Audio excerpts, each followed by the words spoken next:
అంటే హైదరాబాద్ లో lot of opportunities ఉంటాయి, మనకు జాబ్స్ కానీ దేనికన్నా కానీ లాట్ ఆఫ్ ఆపర్చునిటీస్ ఉంటాయి. అదే డిస్ట్రిక్ట్ లెవెల్లో అంటే కష్టం కదా. అక్కడ లివింగ్ కాస్ట్ తక్కువ అయినా సరే కానీ అక్కడ జాబ్స్ అనేది ఎక్కువ ఆపర్చునిటీస్ ఉండవు. ఇక్కడ ఆపర్చునిటీస్ మంచిగా ఉంటాయి కాబట్టి హైదరాబాద్ వచ్చి లివింగ్ చేస్తున్నాం. అన్న మీ క్వాలిఫికేషన్స్ ఏందన్నా? నాది బీటెక్ అయిపోయింది, బీటెక్ కంప్లీట్ చేస్తున్నాము. ప్రజెంట్ నేను నెట్వర్కింగ్ మీద కోచింగ్ తీసుకుంటున్నాను. ఇంతకు ముందు ఆల్రెడీ నేను ఎక్స్పీరియన్స్డ్, బట్ నాలెడ్జ్ ఇంకా గెయిన్ చేసుకోవాలని చెప్పేసి సమ్ టెక్నికల్ గా నెట్వర్కింగ్ మీద చేసుకుంటున్నాను అట్లా. Okay okay. So next generation అంతా కూడా social media through marketing, advertising అంతా ఉంటుంది కదా. సో ఏమంటారు దీని త్రూ మంచి ఇన్కమ్ జనరేట్ చేసుకోవచ్చు అంటారు? ఇప్పుడు వచ్చే యూత్ అంతా కూడా డిగ్రీ బీటెక్ అయిపోయినా కూడా ఎటువంటి స్కిల్స్ లేకుండా ఉంటా ఉన్నారు. సో వారికి ఇది మంచి ఉపయోగపడుతుంది అంటారా? Okay, of course. ఇప్పుడు జరుగుతున్న దాన్ని చూస్తే సోషల్ మీడియా ఒకటి హైప్ లో నడుస్తుంది. ఇప్పుడు ఏం చదువుకోని వాళ్ళు కూడా 10th క్లాస్ ఉండని, ఇంటర్మీడియట్ ఉండని, ఏం చదువుకోని వాళ్ళు కూడా, ఏం రాని వాళ్ళు కూడా సోషల్ మీడియా త్రూ ఏదైనా ఒక కంటెంట్ పట్టుకుని దాని త్రూ ఒక నెలకు లక్షల్లో సంపాదించుకుంటున్నారు. అది వాళ్ళ టాలెంట్ మీద డిపెండ్ అయి ఉంటుంది.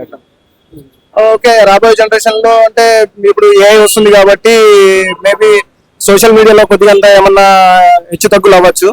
కాబట్టి దాన్ని కూడా దృష్టిలో పెట్టుకుని కొద్దిగా కెరియర్ మీద మంచిగా కాన్సన్ట్రేషన్ చేసుకుంటే బాగుంటది.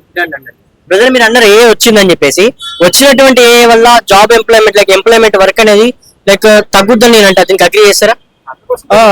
ఇప్పుడు ఏఐ వచ్చింది అనుకో, ఏఐ వల్ల ఏంటంటే జాబ్ ఇప్పుడు ఉన్న కంపెనీలో ఒక 100 మెంబర్స్ ఎంప్లాయీస్ వర్క్ చేస్తున్నారు అనుకోండి. ఏఐ వస్తే ఏంటంటే ఏఐ త్రూ ఒక 20-30 మెంబర్స్ పని ఏఐ చేసుకుంటూ వెళ్ళిపోతుంది. దానివల్ల ఒక 30 నుంచి 40% వరకు జాబ్ ఆపర్చునిటీస్ పడిపోయే అవకాశాలు కూడా ఉన్నాయి. సో ఏమంటారు, ఆ విధంగా పెరుగుతున్న టెక్నాలజీ వల్ల మనకి మంచి ఎంత జరుగుతుందో అంతే చెడు ఉంది అని అంటే దీనికి అగ్రీ చేస్తారా? అవును, ఇప్పుడు టెక్నాలజీ పెరిగిపోతుందంటే మనుషుల్లో సోమరితనం అనేది ఎక్కువ పెరుగుతుంది అన్నమాట. టెక్నాలజీ త్రూ మనుషులు ఏమైతున్నారంటే టెక్నాలజీకి వెళ్ళిపోతున్నారు, దానివల్ల పని చేయడానికి ఎక్కువ ఇంట్రెస్ట్ చూపిస్తున్నారు. అట్లా సోమరితనం అనేది పెరిగిపోతుంది టెక్నాలజీ పెరగడం వల్ల. ఒక విధంగా ఏం చెప్పొచ్చు అన్న, పెరుగుతున్నటువంటి టెక్నాలజీ వల్ల కానీ వచ్చినటువంటి సోషల్ మీడియా యాక్టివిటీస్ వల్ల కూడా నెగిటివిటీ ఎక్కువ ఉందా, పాజిటివిటీ ఎక్కువ ఉందంటే ఏం చెప్తారు? ఓకే, అది మనం ఇప్పుడు చూసే మనుషులను బట్టి ఉంటది. ఏంటంటే కొందరు కంటెంట్ ఎంచుకున్న దాన్ని బట్టి ఇప్పుడు మనము నేను చూసే మంచి దాన్ని చూస్తే నేను మంచి రూట్ లోనే పోతా అని చెప్పేసి చూసుకుంటాను. ఇప్పుడు చెడు చేసేటోళ్ళు కూడా చాలా మంది ఉన్నారు. ఇప్పుడు మనం చూస్తున్నాం రీసెంట్లీ ఇన్స్టాగ్రామ్ లో కానీ, యూట్యూబ్ లలో కానీ, మా ఫేస్బుక్ లలో కానీ ఏ విధంగా అంటే పోస్టులు ఏ విధంగా పెడుతున్నారంటే మొత్తం డర్టీ మైండెడ్ పోస్టులు పెడుతున్నారు మొత్తం అన్నమాట. అంటే ఉన్న జనాలకు ఉపయోగపడే పోస్టులు పెడితే బాగుంటది. అట్లా కాకుండా జనాలను ఇప్పుడు యూత్ అంతా చెడిపోయేటట్టు పోస్టులు పెడుతున్నారు. అందులో మోస్ట్లీ పెట్టే పోస్టులు కూడా యూత్ వల్ల పెడుతున్నారు. కాబట్టి అట్లాంటివి ఎంకరేజ్ చేయకుండా కొద్దిగా జనాలకు ఉపయోగపడేటివి పెడితే కొద్దిగా ఇంప్రూవ్మెంట్ అనేది కనిపిస్తుంది. కానీ వాస్తవానికి చూసే పబ్లిక్ కూడా వ్యూవర్స్ ఎవరుతున్నారు అడల్టరేట్ కంటెంట్ కి, నెగిటివ్ కి బాగా ఇదైపోతా ఉన్నారు. సో ఒక విధంగా ఈరోజు చూసుకుంటే ఇన్ఫ్లుయెన్సర్స్ అంతా కూడా ఫేక్ యాప్స్ ని ఒక ఫేక్ ప్రొడక్ట్ ని వాళ్ళు ఒక ఇన్ఫ్లుయెన్స్ చేస్తా ఉన్నారు. సో వారిపైన మీ అభిప్రాయం ఏంటంటే ఏం చెప్తారు?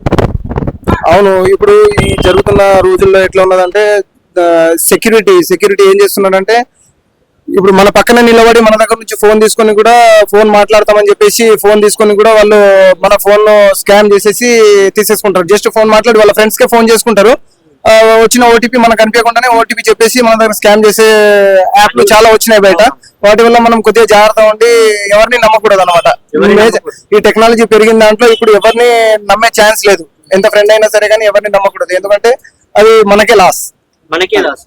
కానీ ఇదే పెరిగిన టెక్నాలజీ వల్ల నీది ఏదైనా మిస్ అయినా కూడా నీ లొకేషన్ ఏదో ఒకటి ట్రాప్ చేసి ఏది వెళ్ళినా కూడా కనుక్కునే ప్రయత్నం కూడా జరుగుతూ ఉన్నాయి కదా. ఇదే టెక్నాలజీ యూజ్ చేసుకొని ఎన్నో కేసెస్ నుంచి బయట తీసుకొచ్చే సిచ్యువేషన్స్ ఉన్నాయి. అవును, ఇప్పుడు మనకు ఏంటంటే మనకు లాభాలు ఎంత ఉన్నాయో దానికంటే నష్టాలు కూడా కొద్దిగా ఎక్కువనే ఉన్నాయి. నష్టాలు అయితే ఎక్కువనే ఉన్నాయి. ఎందుకంటే ఇప్పుడు ప్రతి వాడు టెక్నాలజీని యూజ్ చేయడు కదా, కానీ ప్రతి వాడికి ఎఫెక్ట్ అయితే టెక్నాలజీ త్రూ పడుతుంది.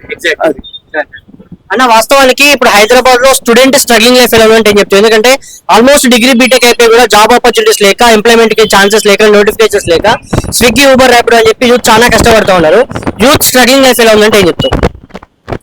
ఇప్పుడు చూస్తే చదువుకున్న వాళ్ళు బీటెక్ చేసి కానీ, గ్రాడ్యుయేట్ చేసి కానీ, పీజీ చేసి కానీ, హైయర్ ఎడ్యుకేషన్ చేసిన వాళ్ళు కూడా ప్రజెంట్ లైఫ్ లో ఏం చేస్తున్నారంటే మనీ అర్న్ చేసుకోవాలంటే వాళ్ళకు జాబ్స్ లేవు. ప్రజెంట్ జాబ్స్ లేవు కాబట్టి వాళ్ళు ఇప్పుడు ఏదన్నా ఒకటి చేసుకోవాలా, మనీ అర్న్ చేసుకోవాలా, లేదు అంటే లైఫ్ లో జీవించడానికి ఇబ్బంది అవుతుంది అని చెప్పేసి వాళ్ళు ఏదో ఒకటి చేసుకోవాలని చెప్పేసి రోజుకు ఒక 1000 రూపాయలు 1500 ర్యాపిడోలు నడుపుకుంటూ కూడా వర్క్ చేస్తున్నారు. అందులో ఇప్పుడు ర్యాపిడో నడిపే వాళ్ళు కానీ మన స్విగ్గీ జొమాటో చేసే వాళ్ళు కూడా అందరూ దాని మీద డిపెండ్ అయి ఉన్నారని కాదు. అందులో ఏంటంటే కొందరికి ఫైనాన్షియల్ ప్రాబ్లం ఉండి కూడా చేసుకొని వాళ్ళు నైట్ టైమ్ లో స్టడీస్ కూడా చేసుకునే వాళ్ళు కూడా ఉన్నారు. పార్ట్ టైమ్ లో చేసుకొని స్టడీస్ చేసుకొని డబ్బులు అక్కడ ఇన్స్టిట్యూట్ కు పే చేసి స్టడీస్ చేసుకునే వాళ్ళు కూడా ఉన్నారు. కానీ ఎందుకన్నా ఇప్పుడు ఇంత కాంపిటీషన్ ఉంది, వచ్చే నోటిఫికేషన్ చక్కగా ఎందుకు ఇప్పుడు గవర్నమెంట్ జాబ్స్ కి ఎందుకు ప్రిఫరెన్స్ ఇస్తున్నారు? ఇదే గవర్నమెంట్ జాబ్ ప్లేస్ లో ఒక బిజినెస్ కి ప్లాన్ చేసుకోవచ్చు కదా, లైక్ ఏదైనా కూడా లైక్ మార్జిన్ ఉంటుంది కదా, ప్రాఫిట్ అనేది. అవును, కానీ ఈ యొక్క గవర్నమెంట్ ఇప్పుడు బిజినెస్ తీసుకుంటే ఏమున్నదంటే బిజినెస్ కి ముందుకు రావడానికి ఏంటంటే ఫైనాన్షియల్ గా ఉండాలా, ప్లస్ ఐడియాస్ కూడా ఉండాలా. మళ్ళీ బిజినెస్ అనేది అది కంపల్సరీగా మనం దాంట్లో సక్సెస్ అవుతాం అనేది చెప్పేసి గ్యారంటీ ఉండదు బిజినెస్ కు. అదే వన్స్ గవర్నమెంట్ జాబ్ తీసుకున్నాం అనుకో, గవర్నమెంట్ జాబ్ అంటే తర్వాత సెట్ అన్నమాట. అది గవర్నమెంట్ జాబ్ తీసుకున్నామంటే ఇల్లు ఉండని, లేకుంటే మ్యారేజ్ ఉండని, ఏదన్నా ఉండని మనకు ఈజీగా. బయట చూసిన వాళ్ళు కూడా ఇప్పుడు అన్మ్యారీడ్ పీపుల్ ఉన్నారు అనుకో, అన్మ్యారీడ్ పీపుల్ అంటే అతనికి జాబ్ ఉందా, బిజినెస్ ఉందా, లేకుంటే అతను చదువుకుంటున్నాడా, ఏం చేస్తున్నాడు అని కాదు. గవర్నమెంట్ జాబ్ ఉందంటే అతనికి ఫస్ట్ ప్రిఫరెన్స్ ఇస్తారు అన్నమాట. కానీ ఇట్లా ఉంటే ఎలా ఉందంటే గవర్నమెంట్ జాబ్ ఉంటేనే పిల్లలు ఇస్తారని ఒక్కోబట్టి ఈ రోజు దాదాపు 30 నుంచి 35 ఏళ్ళ వయసు వచ్చినా కూడా పెళ్లి లేని సిచ్యువేషన్స్ ఉన్నాయి. అంటే ఏ వయసులో కావాల్సిన వయసులో కావాలి, ఎవరెవరు నువ్వు ఆల్మోస్ట్ 27 నుంచి లైక్ ఆలోపు సెటిల్ కాకపోయినా ఇన్ కేసు మ్యారేజ్ చేసుకుంటే పిల్లలు పుట్టిన ఛాన్సెస్ ఉంటాయి. ఈ రోజు 30-35 అయినా కూడా పిల్లలు ఇవ్వడానికి ఎదురు చూస్తూ ఉన్నారు. ఇటువంటి సిచ్యువేషన్ లో నిజంత గవర్నమెంట్ జాబ్ అంత అవసరం, ఎందుకంటే గవర్నమెంట్ జాబ్ ఉన్న వాళ్ళే బ్రతుకుతున్నారు అన్నట్టుగా లేదు ప్రెసెంట్ సొసైటీలో. ఆలోచన ఉంటే ఒక స్కిల్స్ ఉంటే స్కిల్ చేసుకుని ఒక 20-30 వేలు బయట చేసుకునే అవకాశం ఉంది. ఎందుకని గవర్నమెంట్ జాబ్ మీద ఫోకస్ చేసుకుని లైఫ్ ని స్పాయిల్. ఎందుకంటే నువ్వు రేపటి నుండి గవర్నమెంట్ జాబ్ వచ్చి ₹1,00,000 ప్యాకేజ్ ఉందా, నీకు 35 years నీకు పిల్లలు ఇచ్చేది ఎవరు? ఆలోచించుకోలేదు అటు ఇటుగా కూడా. కానీ ఈరోజు సొసైటీ అట్లా లేదు. ఏం చెప్తావు దీని మీద? అవును, ఏ వయసులో చేసుకునేది ఆ వయసులోనే చేసుకోవాలి, అది మీరు చెప్పినట్టు కరెక్టే. ఎందుకంటే ఇప్పుడు స్టూడెంట్స్ ఎవరైతే గవర్నమెంట్ జాబ్ కోసం ప్రిపేర్ అవుతున్నారో అంతగా ఇప్పుడు ప్రెసెంట్ నోటిఫికేషన్ ఏం ఎక్కడ పడట్లేవు. ఇప్పుడు ఒక నోటిఫికేషన్ పడ్డా గానీ, ఒక 1000 పోస్టులు నోటిఫికేషన్ పడ్డా గానీ దానికి లక్షల్లో మంది కాంపిటీషన్ ఉన్నారు. ఆ కాంపిటీషన్ లో మనకు వచ్చేది ఎవరికి, ఒక్క పోస్ట్ కు 1000 మంది పార్టిసిపేట్ చేస్తున్నప్పుడు అందులో వచ్చేది ఒక్కళ్ళకే. ఆ ఒకళ్ళకి మిగతా 999 మంది ఏం చేస్తున్నారంటే ఫెయిల్యూర్ అవుతున్నారు. కాబట్టి ఎవరైతే మనం పక్కగా నేను గవర్నమెంట్ జాబ్ కొడతా అని చెప్పేసి అనుకున్న వాళ్ళే ఆ స్టడీ మీద కూర్చొని కసిగా చదివితే బాగుంటది. కానీ ఇప్పుడు కొందరు ఏం చేస్తున్నారంటే ఫ్యామిలీ వాళ్ళకి చెప్పేసి, నేను చాలా మందిని అబ్జర్వ్ చేశాను. ఇప్పుడు హైదరాబాద్ లో నేను చాలా మందితో కలిసి ఉంటున్నాను, చాలా మందిని చూశాను కాబట్టి చెప్తున్నాను. ఇంటి దగ్గర ఇంటి వాళ్ళకి ఏం చెప్తారంటే నేను గవర్నమెంట్ జాబ్ కోసం ప్రిపేర్ అవుతున్నాను అని చెప్పేసి అంటారు. ఒక కాంపిటేటివ్ ఎగ్జామ్ ఏదైనా రాసినప్పుడు వాళ్ళకు వచ్చే మార్క్స్ యాక్చువల్లీ చూస్తే వాళ్ళకు 60-70% మార్క్స్ రావు. బట్ వాళ్ళ ఇంట్లో వాళ్ళకి ఏం చెప్తారంటే జస్ట్ 2 మార్క్స్ లో వెళ్ళిపోయింది డాడీ, జస్ట్ 1 మార్క్ లో వెళ్ళిపోయింది డాడీ అని చెప్పేసి చెప్తారు. అప్పుడు వాళ్ళ ఇంటి వాళ్ళకి ఏంటంటే కాన్ఫిడెన్స్ వస్తుంది, మావాడు చదువుకుంటున్నాడు, రేపటి రోజున ఏదో ఒక జాబ్ కంపల్సరీ కొడతాడు అని చెప్పేసి కాన్ఫిడెన్స్ లో 30 years 35 years వరకు కూడా ఫ్యామిలీ నుంచి సపోర్ట్ తీసుకుని వాళ్ళు ఈ రోజు చదువుకుంటున్నారు. యాక్చువల్లీగా ఏంటంటే వాళ్ళకు నాలెడ్జ్ ఉందంటే సెల్ఫ్ అతనికి నేను గవర్నమెంట్ జాబ్ కొడతా అని చెప్పేసి నాలెడ్జ్ ఉంటేనే ఆ రూట్ లో పోయి మంచిగా చదువుకొని గవర్నమెంట్ జాబ్ కొట్టాలి. లేదు అంటే అదర్వైజ్ ఫ్యామిలీని ఇబ్బంది పెట్టకుండా వాళ్ళు ఏదో ఒకటి ప్రైవేట్ జాబ్స్ ఏదో ఒకటి చూసుకొని, బిజినెస్ ఏదో ఒకటి చూసుకొని ఆ సైడ్ వెళ్ళిపోయి ఫ్యామిలీతోని మంచిగా ఫ్యామిలీ ప్లానింగ్ మంచిగా ఉంటే కరెక్ట్ ఉంటుంది అని చెప్పేసి నా ఉద్దేశం. కానీ వాస్తవానికి ఇప్పుడు మీరు అన్నట్టు ఒక 10,000 పోస్టులు అనుకోండి, 10,000 పోస్టులకు 10 లక్షల మంది అప్లై చేసి ఉంటే అలా కేవలం ప్రిపేర్ అయ్యే వాళ్ళు 2-3 లక్షల మంది ఉంటారు. ఎందుకంటే నా ఒపీనియన్ ఏంటంటే మిగతా వాళ్ళంతా అరే వాడు అప్లై చేసిన నేను అప్లై చేశాను, లేదంటే ఇంట్లో ఫ్యామిలీ ప్రెజర్ అదే చేయరా బాబు వస్తుంది అని పక్క పెట్టు, నీకు ఒక ఎక్స్పీరియన్స్ ఉంటుంది అన్న వాస్తవానికి ఆ ప్యాటర్న్ ఎట్లా వస్తుందో తెలుసుకొని కొంతమంది అప్లై చేస్తూ ఉంటారు. ఇదే 1,00,000 ఉద్యోగాలకు ఒక 3 లక్షల మంది పోటీ వచ్చినప్పుడు 1:3 రేషియోలో వచ్చేటువంటి జాబ్స్ లో ఏజ్ ఒకటి చూస్తూ ఉన్నారు, ఆ ఏజ్ ఒకటి ప్రిఫరెన్స్ ఇస్తా ఉన్నారు. అండ్ దట్టు మనకి రిజర్వేషన్ ఒకటి ఇస్తా ఉన్నారు. నిజంగా గవర్నమెంట్ ఉద్యోగాలలో రిజర్వేషన్ ఒకటి ఏజ్ ఒకటి తీసుకోవడం సరైనది అనేది మీకు ఆలోచన అంటే ఏం చెప్తారు? సరైనదా కాదు? ఇప్పుడు అంటే రిజర్వేషన్ ఎప్పుడు తీసుకోవాలంటే ఇప్పుడు ఒక ఇద్దరు స్టూడెంట్స్ ఉన్నారు, ఇద్దరికి సేమ్ మార్క్స్ వచ్చినాయి అనుకో, అప్పుడు రిజర్వేషన్ అనేది అప్లై చేస్తే బాగుంటది నా ఉద్దేశం. అది కరెక్టే బ్రదర్, కానీ ఓకే ఇద్దరికి సేమ్ వచ్చినప్పుడు వాడితే బాగుంటది అని చెప్పేసి నా ఉద్దేశం. ఎందుకంటే ఇప్పుడు రిజర్వేషన్ కేటగిరీ అతని హై కేటగిరీ ఉన్నా, బీసీ ఉన్నా, లేకుంటే ఏది ఉన్నా కానీ ఎందుకంటే అతని ఫ్యామిలీ కూడా బాగున్నదని చెప్పేసి గ్యారంటీ లేదు కదా. అతను కూడా పూర్ కావచ్చు కదా, వాళ్ళు కూడా పూర్ కావచ్చు కదా. వాళ్ళు పూర్ ఉన్నప్పుడు అతను కూడా కాంపిటేటివ్ ఎగ్జామ్ లో వచ్చినప్పుడు అతనికంటే 20 మార్కులు 30 మార్కులు తక్కువ ఉన్న అతనికి జాబ్ ఇచ్చే బదులు అతనితో సమానంగా ఉన్నప్పుడు అప్పుడు రిజర్వేషన్ కేటగిరీలో తీసుకొని ఇస్తే బాగుంటది అని చెప్పేసి నా ఉద్దేశం. అటువంటి ఇంప్లిమెంట్ అయితే మాత్రం బాగుంటుంది. సో ఫైనల్ గా యాజ్ పర్ మీ ఎక్స్పీరియన్స్ బట్టి లైఫ్ అంటే ఎదురబ్బాయి అని తెలియకుండా మనుషులంతా ఒక భ్రమలో బతుకుతున్నారంటే అది ఏ భ్రమలు అని చెప్తారు? డబ్బు అంటారా, ఒక రిలేషన్ అంటారా, లేదంటే ఏదైనా ఫేక్ ఎమోషన్ ఏదైనా ఉందంటే ఏం చెప్తారు? ఇప్పుడు జరుగుతున్న సిచ్యుయేషన్ లో మాత్రం డబ్బు డబ్బు ఎవరిని చూసినా ఇప్పుడు ఎంత మన ఫ్రెండ్ అయినా ఎవరైనా సరే ప్రతి ఒక్కళ్ళు బతికేది డబ్బు కోసమే. ఇప్పుడు మనం జాబ్ చేసేది డబ్బు కోసమే. ఇప్పుడు నేను ఇక్కడ వచ్చి చదువుకుంటున్నా అంటే రేపటి రోజున నేను డబ్బు సంపాదించవచ్చు అని చెప్పేసి చదువుకుంటున్నా. ఇప్పుడు మీరు ఒక ఇంటర్వ్యూ తీసుకుంటున్నారంటే ఈ ఛానల్ త్రూ మీరు డబ్బు సంపాదించడానికి, అంటే ఈ లోకం మొత్తం డబ్బు మీద నడుస్తుంది.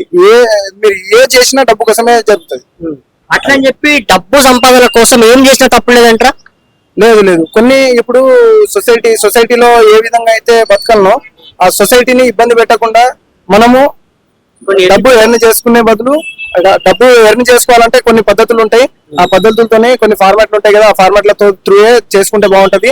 పబ్లిక్ ని ఇబ్బంది పెట్టి సొసైటీని ఇబ్బంది పెట్టి డబ్బు సంపాదించడం అది చాలా తప్పు, సరైనది కాదు. ఓకే బ్రదర్, కానీ వాస్తవానికి ఇప్పుడున్న సొసైటీలో మనిషి వే ఆఫ్ డ్రెస్సింగ్ చూసి రెస్పెక్ట్ ఇస్తున్నాను నేనంట.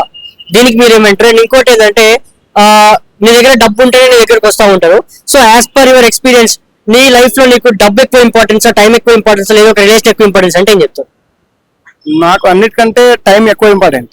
ఎందుకంటే టైం వన్స్ మనకు టైం వెళ్ళిపోయిన టైం ఇంకా మళ్ళీ రాదు. ఎందుకంటే ఇప్పుడు మీరు ఇంతకు ముందు చెప్పినట్టే గవర్నమెంట్ జాబ్స్ కు ప్రిపేర్ అవుతున్న వాళ్ళు 35 years వరకు కూడా ప్రిపేర్ అవుతున్నారు. అదే 35 years దాటిపోయింది అనుకో, అతను గవర్నమెంట్ జాబ్ కూడా రాకుండా పోతుంది. కాబట్టి ఏ టైంలో ఏది చేసుకుంటే అది మంచిది. ఏ టైంలో మ్యారేజ్ చేసుకోవాలా, ఏ టైంలో మనం ఫ్యామిలీ సెట్ చేసుకోవాలా, ఏ టైంలో మన కెరియర్ ని సెట్ చేసుకోవాలా అనేది అది మన మీద డిపెండ్ అయి ఉంటది. కాబట్టి టైం ని ఎక్కువ ఇంపార్టెన్స్ ఇవ్వాలి. దాని తర్వాత టైం కి ఎక్కువ ఇంపార్టెన్స్ ఇస్తే, మనం టైం కు ఇంపార్టెన్స్ ఇస్తున్నామంటే ఆటోమేటికల్ అందులో ఫ్యామిలీకి ఇంపార్టెన్స్ అయిపోతుంది. ఆటోమేటికల్లీ ఎర్న్ కూడా చేసుకోవచ్చు. సో ఫైనల్ గా యూత్ కి మీ నుంచి ఒక సజెషన్ ఇవ్వాలి. ఇన్ కేస్ ఆఫ్ అది ఎనీ టాపిక్ మీద, ఏ ఇష్యూ మీద మీరు యూత్ కి ఒక సజెషన్ ఇవ్వాలంటే ఏమి ఇస్తారు? సజెషన్ ఇప్పుడు టెక్నాలజీ వచ్చింది కాబట్టి టెక్నాలజీని మంచి పరంగా యూజ్ చేసుకోవాలా, చెడు పరంగా యూజ్ చేసుకోకుండా మంచి పరంగా యూజ్ చేసుకొని మన మంచి బాగోగులు చూసుకొని మన చుట్టూ ఉన్న వాళ్ళని ఎవరిని ఇబ్బంది కలగకుండా ఉండాలి.